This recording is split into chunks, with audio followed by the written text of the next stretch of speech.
Jadi kalau media barat mengatakan kalau Sunni dibunuh sana. Itu kemudian nikah di Iran itu unik. Kalau kita harus bayar tunai, ke sana bisa kayak utang gitu. Ada efeknya.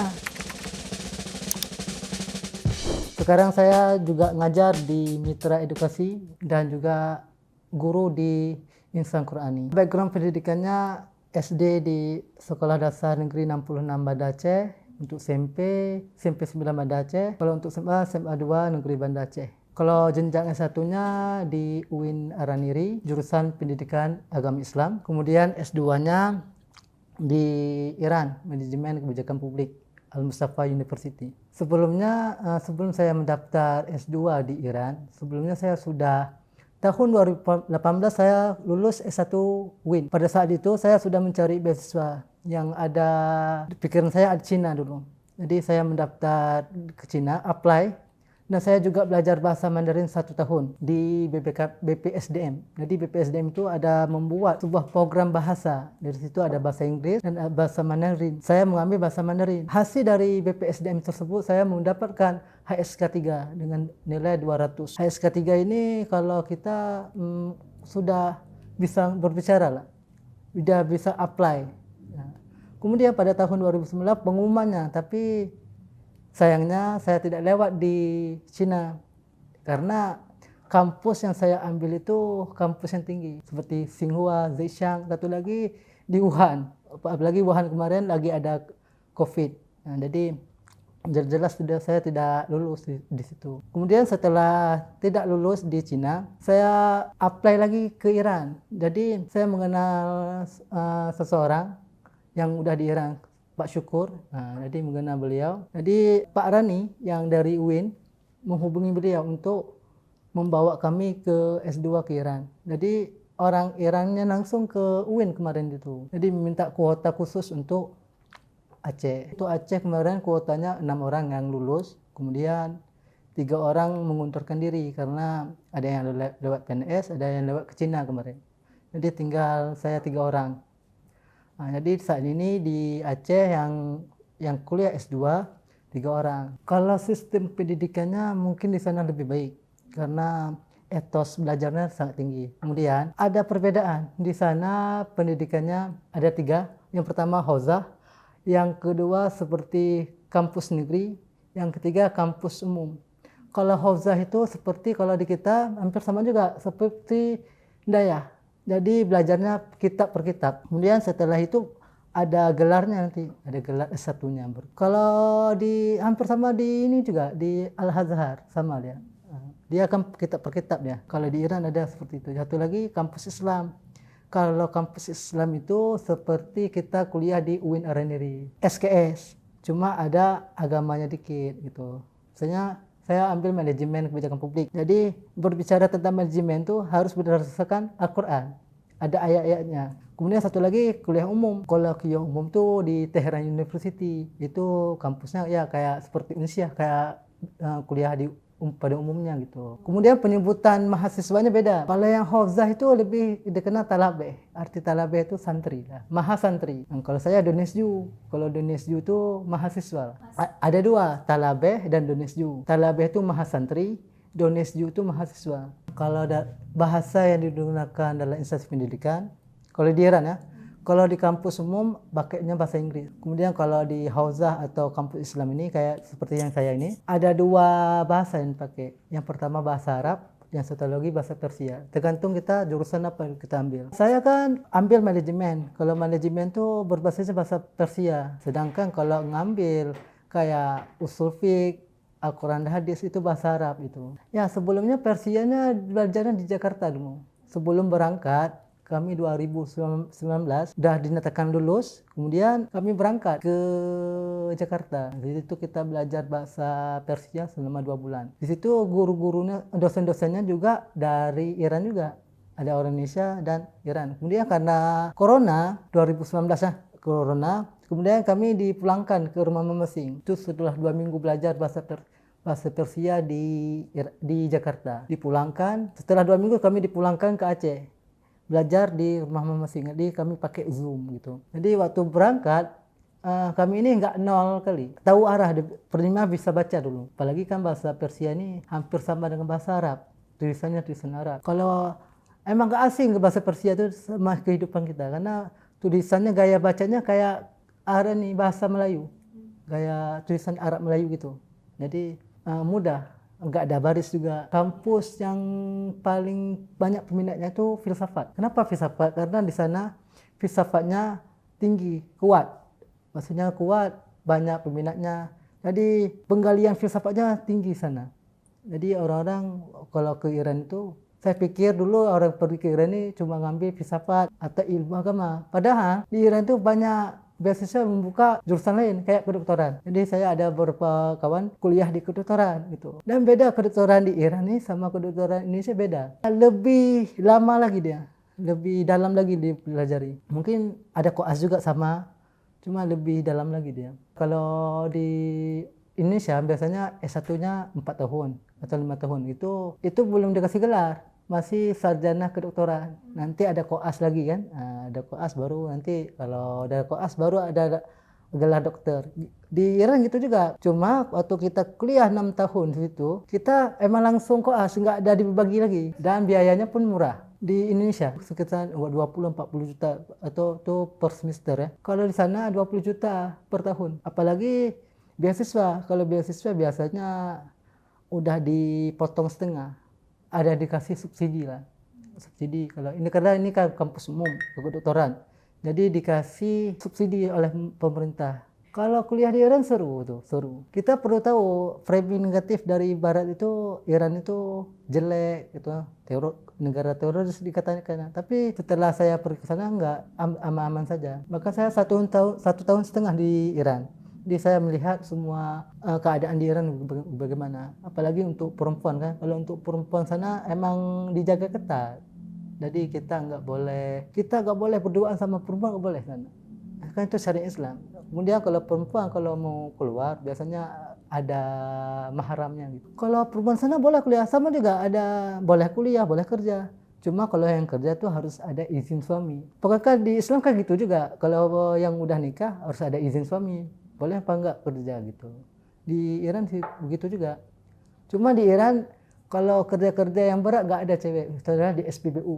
Kalau di Aceh banyak SPBU orang perempuan kan. Tapi di Iran enggak ada. Kita di sana bisa buka WA, Instagram.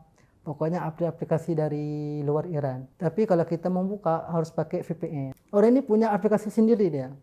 Nah, jadi orang ini kayak aplikasi kayak WA atau Telegram itu. Orang ini ada aplikasi sendiri, namanya ETA. Jadi ETA tuh persis kayak kalau lihat kayak Telegram lah. Kemudian orang ini punya YouTube sendiri. Nah, jadi orang ini waktu Bennett melarang masyarakatnya memakai aplikasi buatan Amerika, orang ini ada solusi, ada aplikasi sendiri. Berbeda kalau Indonesia nanti. Kalau kayak kemarin mau menghapus WA, TikTok, tapi Indonesia kita sendiri nggak ada aplikasi untuk menyainginya, gitu. Sehingga masyarakat nanti pakai VPN lagi nanti gitu. Cuma kalau aplikasi ETA-nya kita harus download dulu dari Iran, baru kita bawa ke Indonesia. Tapi kalau kita downloadnya di di Indonesia nggak bisa. Kemudian aplikasi Play Store. Di sana ada Play Store, namanya Bazaar. Bazaar tuh pasar, yang kita situ kita mengambil aplikasi-aplikasi nanti. Kemudian aplikasi kalau di sini Grab atau Gojek, di sana juga namanya Snap. Cuma kelemahan dari Snap ini petanya, mapnya tuh belum lengkap gitu. Beda dengan Grab atau Gojek kan.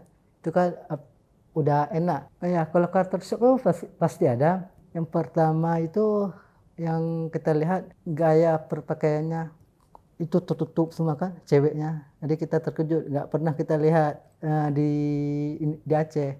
Kemudian di masjid di Iran tuh ramai penuh orang.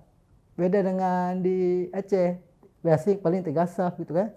Kemudian kalau untuk salat Jumat itu di sana di Iran tuh kalau di media tuh gak ada salat Jumat katanya. Tapi waktu saya ke Iran ada salat Jumatnya orang ini. Nah, jadi kalau salat Jumat orang ini paling ramai. Jadi harus dijaga tentara lah. Ada satu masjid namanya masjid kayak Jami lah, masjid besar di kota Qum itu dijaga sama tentara tuh. Karena yang pengisi penceramahnya itu orang-orang hebat, orang-orang besar ya. Jadi kalau pengisi ceramahnya orang besar, berarti yang jaganya tentara gitu. Kalau makanan awal-awalnya shock juga. Jadi pagi hari kami sampai ke Iran tuh jam 10, kami dikasih makanan kayak itu roti. Kalau kami bilang kayak kenebo lah, kenebo untuk persin motor. Saya kira ini kenebo, rupanya itu roti. Nah, jadi makannya roti itu. Kemudian kalau roti itu kalau kena matahari atau udah kena angin kerasnya. Jadi kita pakai mentega makannya, ada mentega itu. Kemudian ada madu. Kemudian kalau siang biasanya nasi. Kalau malam nanti dikasih rotinya keras kayak teplek keras tuh. Itu dikasihnya pakai telur rebus atau apa lagi? Kentang rebus. Ya hambar, tapi kan ada madu, pakai madu aja, celup pakai madu aja enak tuh. Ya karena nggak ada makanan lain kan awal-awal, jadi kita terpaksa makan. Tapi karena satu bulan kemudian nanti kami akan banyak orang Indonesia sana. Orang Indonesia di kota Qum saja 200 orang. Jadi kami itu kalau di asrama itu kami ini buat makanan sendiri, makanan Indonesia. Nanti kawan-kawan nanti ada yang bawa terasi, nanti ada bawa makanan dari negaranya kayak sambal kecap. Jadi kami kalau nggak enak makanannya kami cuma beli beras saja. Udah beli beras, kami masak. Kalau berasnya lebih murah di Iran. Kalau di Indonesia, kalau di Aceh ya, saya beli kalau per kilonya 12.000. Tapi itu 1 kilo. Mungkin kalau di sana dapat 3 kilo, 12.000 tuh. Ya, Al-Mustafa itu banyak cabangnya. Pertama di kota Qum, ada di Isfahan, mau di Teheran ada juga. Bahkan di Indonesia ada juga. Di Indonesia ada Al-Mustafa juga di Jakarta, di tempat saya belajar bahasa Persia dulu. Bahkan di negara-negara lain, mungkin di Jepang ada juga, karena dia banyak cabangnya. Kalau kota Qum tuh kalau ibaratnya kota santri lah. Kota santri karena di situ banyak santrinya. Kalau kita banyak talabehnya. Kemudian itu kota Islamik ya, kayak Aceh juga ya. Punya kayaknya kalau di situ kalau orang pakai bajunya cuma baju besar semua gitu. Pusat peradaban Islamnya di situ. Apalagi di situ ada kuburan cucu Nabi ya, Fatimah Maksumah itu ada makamnya situ. Kemudian di makam itu kalau ke makam itu sepi gitu kan. Kalau sana makamnya kayak kita pergi ke pasar, ramai, banyak orang. Ini 24 jam. Kalau di Aceh biasa ramai pada hari Lebaran ya. Kalau sana setiap hari ramai. Bahkan sana nanti ada orang ngaji situ. Jadi kalau setiap saya naik taksi, mau taksi online, mau taksi kampus sana, saya setiap hari baca doa. Karena takut. Karena orang ini kalau bawa motor, kalau ada jalan persis kayak kita lihat Fast Furious. Jadi kalau kita bawa mobil, kalau kita lihat, kita duduk harus kita baca doa. Maka orang ini, kalau apalagi kalau parahnya, kalau orang Irannya lagi memarah sama istrinya, lagi cekcok, lagi marah, lagi bawa mobil, itu pemohonnya itu sama penumpangnya dibawa mobil tuh kencang-kencang gitu. Kemudian ada juga pakai musik gede-gede gitu, ada juga gitu. Itu minusnya di Iran ya. Kalau orang Iran tuh ramah, alhamdulillah ramah. Kemudian ada juga yang enggak ramahnya, kayak di Aceh juga ada yang ramah, ada yang enggak. Ada juga kawan ini pernah dilempar paspornya ke mukanya. Karena kan waktu buat buku bank kan ada tutup nih, karena kawan saya ini enggak bisa bahasa Persia, tanyanya apa what setiap hari. Jadi terakhirnya paspornya dilempar karena petugasnya udah kesel, apalagi ramai antriannya. Kemudian di Iran ini suka bilang fardobio, besok pergi lagi. Itu saya pernah kayak gitu 3 kali untuk mengurus apa kemarin. Tiap hari pergi bilangnya fardobio karena ramai kali orang. Ini bilang fardobio. Kalau kita besok aja perginya, besok aja pergi. Tiap hari gitu petugasnya karena ramai kali. Jadi karena ramai bilangnya fardobio. Kalau sistem administrasi lebih ruwet di Iran. Jadi di Iran itu harusnya kita antar ke loket D, tapi kita diputar-putar. Pertama dari loket A, dari loket A ke loket B, dari loket B nanti ke loket A lagi, dari loket A nanti loket C. Pokoknya gitu, ruwet. Jadi kalau untuk di sana kalau ada urusan administrasi itu paling enggak habis waktu sehari itu. Apalagi kalau bilang fardobio, berarti bisa 2 hari. Kalau untuk biaya hidup ini tanpa beasiswa ya.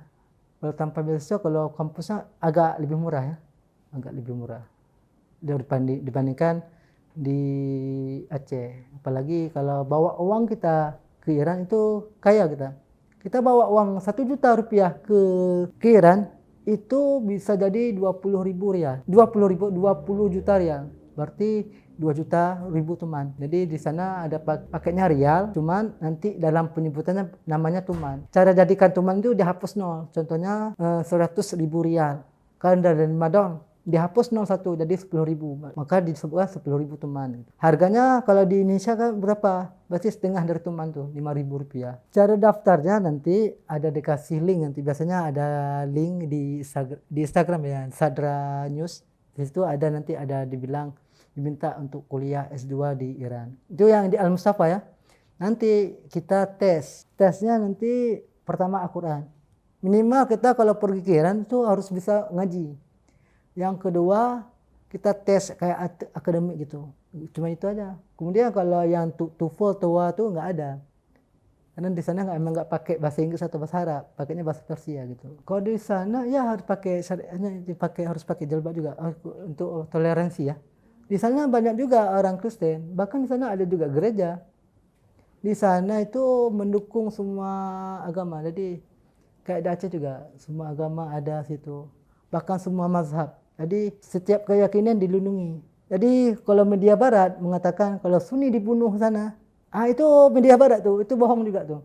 Karena saya Sunni di Iran 1,5 tahun. Kalau di sana Syiah ya, mazhabnya Syiah, tapi orang situ ada Sunni juga. Cuma media barat untuk memojokkan Iran itu mengatakan orang Sunni dibunuh gitu. Padahal enggak, saya 1 tahun di Iran. Bahkan saya duduk bersama, saya ini bersama orang Syiah semua. Saya sendiri orang Sunni. Jadi sana awalnya orang ini enggak tahu saya Sunni atau Syiah. Ketahuannya kok kapan waktu saya salat, saya pakai salat kayak gini kan. Kalau sana enggak pakai bersedekap, lepas gitu.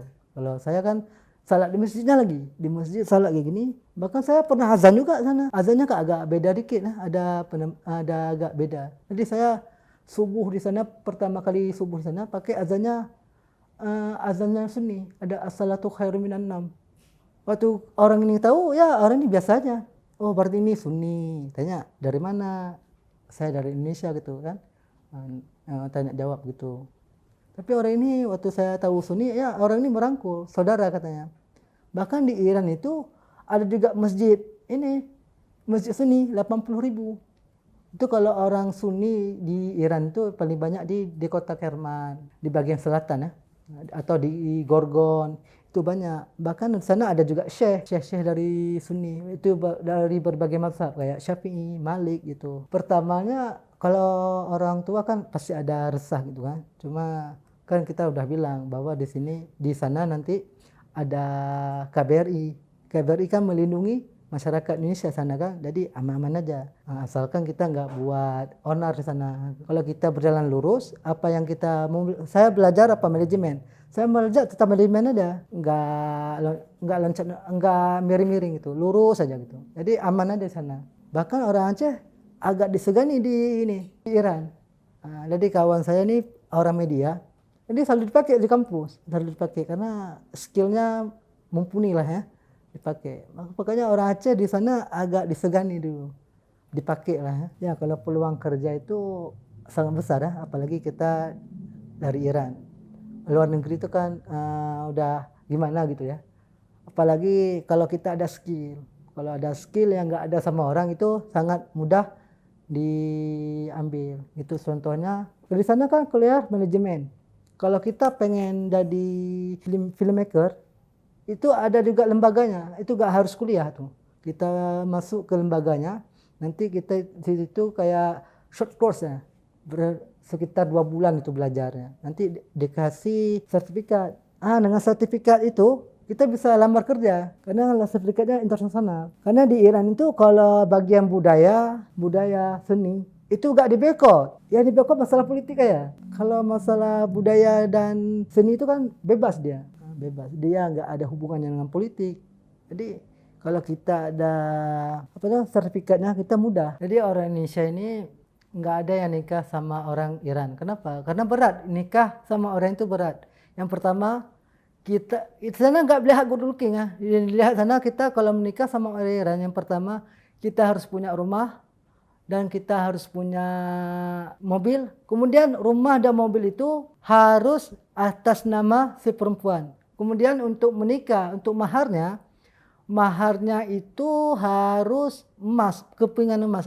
Orang ini bilang seke. Jadi sesuai dengan tahun lahir. Kalau lahirnya 1996 berarti emasnya atau sekehnya itu sebanyak 1996 biji. Jadi kan mahal. Kemudian nikah di Iran itu unik. Kalau kita harus bayar tunai, kesannya bisa kayak utang gitu. Jadi laki-laki, kebanyakan laki di Iran itu kalau nikah nggak bayar maharnya. Bayar kapan nanti. Cuma ada efeknya. Laki-laki kehilangan kekuasaannya. Jadi yang di sana itu suami ke istri di Iran itu. Karena kenapa? Karena istri yang pegang kendali. Kalau suaminya macam-macam, istrinya nagih. Mana mahar aku? Kalau maharnya nggak bisa dibayar pada hari itu juga, laki-laki tersebut masuk penjara. Makanya saya pernah menulis sebuah kayak quote. Saya buat ini Zandon Ash. Artinya perempuan adalah penjara. Maksudnya kenapa? Jika laki-laki nggak bisa bayar maharnya, laki-laki masuk ke penjara gitu. Jadi nggak ada potensi untuk menikah sama orang Iran. Tapi kalau mau nikah sama selain Iran dibolehkan. Bahkan di sana kalau saya mau menikah, saya setiap hari ditanya kapan nikah di sana. Sama juga kayak di Aceh, tanya kapan nikah. Apalagi umur saya 27 kan. Di sana kalau nikahnya umurnya 19. Jadi kalau umur 20 itu udah ada anak satu, apalagi umur 27 mungkin udah ada anak 3. Kalau saya kan belum nikah. Jadi di sana kayak selalu ditanya kapan nikah. Saya bilang sama ustaznya, tolong cariin bentar ustaz. Saya gak ada mahar gitu, gak ada uang, gak ada. Maka orang Iran itu pengen bantu saya kemarin itu. Jadi kayak kasih CV gitu. Nah, jadi kita bisa pilih. Kita maunya orang mana, apa mau orang Indonesia, apa mau orang luar negeri. Kemudian saya bilang lagi sama ustaz dosennya, Pak, saya pengennya 4 Pak kalau boleh. Karena saya pengen membuat keluarga internasional gitu. Jadi orang Iran itu juga suka bercanda juga. Saya bercanda juga sama orang Iran. Ngomongnya nikah 4 gitu. Karena kalau budaya poligami di Iran itu gak ada. Jadi saya membuat budaya poligami di Iran itu gitu. Jadi gak ada istilahnya poligami di Iran itu. Orang ini sukanya monogami gitu. Saya kan belajar di Iran ini kayak tetahe gitu. Bukan tetahe sebenarnya. Karena saya gak ngerti. Jadi di kelas itu kalau gak tidur saya marah-marah ini si dosennya ngomong apa. Jadi waktu dosennya melihat saya lagi terbengong, langsung dibilang, Nanda kamu jangan bengong, nanti kamu nggak bisa nikah. Langsung dikasih kapan kamu nikah. Tiap hari motivasinya untuk saya ini, untuk biar jangan termenung, masalahnya selalu nikah tiap hari. Jadi di kelas itu kalau untuk ngomong dengan ustadz biar connect dengan saya itu ngomongnya harus tentang nikah. Tapi kalau ngomong tentang materi kuliah itu agak ada kendala karena saya bahasanya belum lancar. Jadi waktu di kelas itu saya rekam aja HP di kelas. Pesannya kalau orang yang mau kuliah ke Iran, saya lebih pria ya. Karena kalau untuk cewek, orang ini agak terkurung gitu. Karena dengan syariat Islam. Jadi saya rasa kasihan nanti yang ceweknya. Nggak bisa kemana kan. Kalau cowok kan agak bebas.